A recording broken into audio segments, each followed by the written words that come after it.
Welcome back everyone to this section on Python object and data structure basics. So in this section of the course, we're going to start off by discussing basic data types. And these are your basic building blocks of code when constructing larger pieces of code.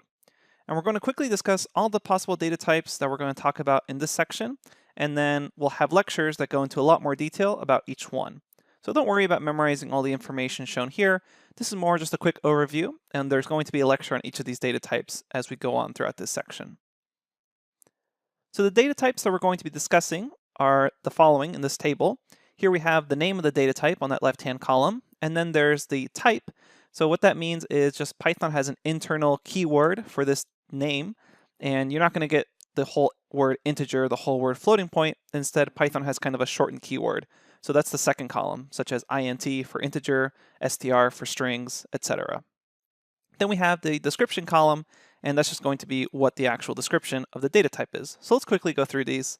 We start off with integers, and those are just basic whole numbers, such as 3, 300, 200. Then we have floating point numbers, and those are numbers of a decimal point, 2.3, 4.6, 100.0. And notice here that even if you have 100.0, that still counts as a floating point number. That's no longer an integer because it has a decimal point. Then after that, we have strings, and strings are an ordered sequence of characters. You can think of these as just kind of words, but you should also note they can be numbers as well as foreign characters inside of a string. The main thing that denotes a string is that it either has double quotes or single quotes. Here we can see we have hello in double quotes, Sammy in single quotes. We have the digits of 2000 inside double quotes.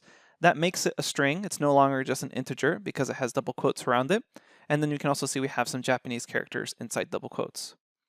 Then we come to data structures, and data structures are a little more specialized than basic data types and data objects because they can actually hold data objects in some sort of sequence or in some sort of mapping. So here we have lists, and these are an ordered sequence of objects. Here we can see that we've been able to use square brackets and commas to have a sequence of other objects, such as the number 10, the string hello, and then the number 200.3.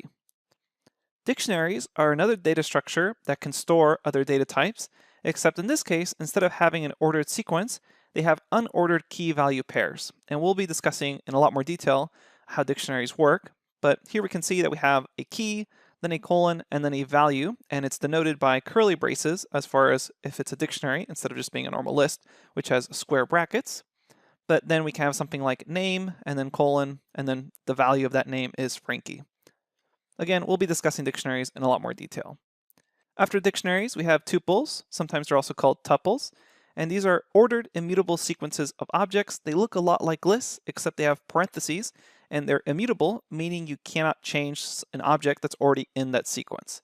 So we'll be discussing what immutable means in a lot more detail when discussing tuples.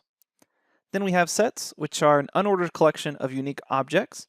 And again, we'll talk about that in a lot more detail. They're a little similar to a dictionary, but they don't have key value pairs.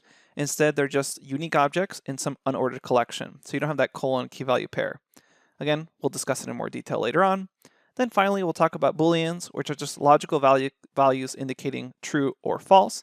Notice how we have capital T and capital F. That sort of syntax is necessary for Python.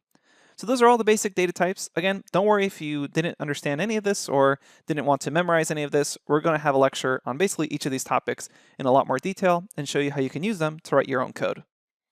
Okay, let's get started. I'll see you at the next lecture.